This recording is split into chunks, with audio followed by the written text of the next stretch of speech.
1969 Ford Torino GT rots in the field for 40 years.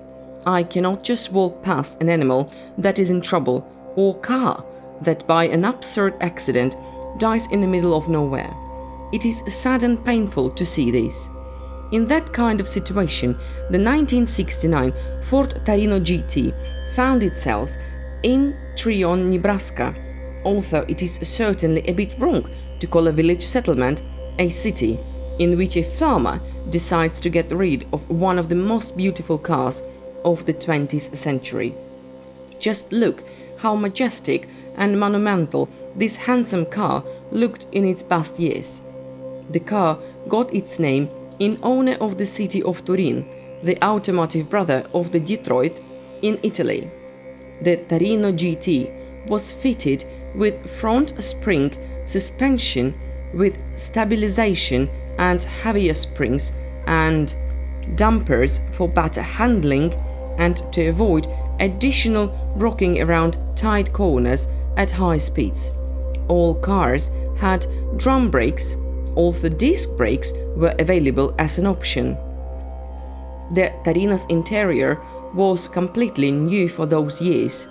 On the dashboard there were 4 round rings of the same size, inside which the instruments were located.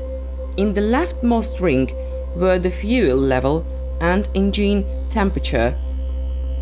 In the second from the left, the speedometer. In the third and fourth, there were plugs, but as an option, there was a tachometer and a clock.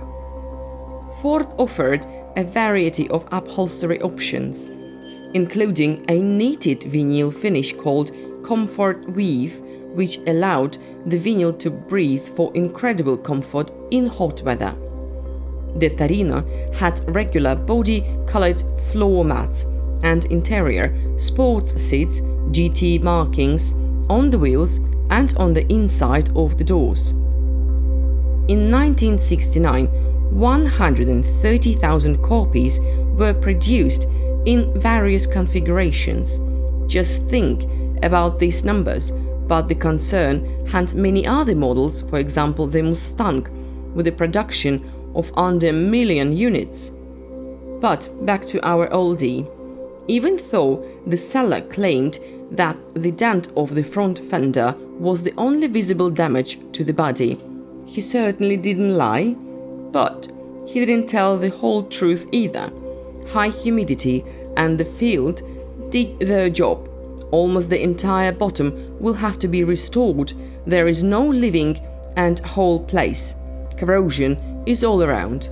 Under the hood of the Torino is an 8-cylinder Windsor 35 1CI 4V with 290 horsepower, paired to a 3-speed automatic transmission.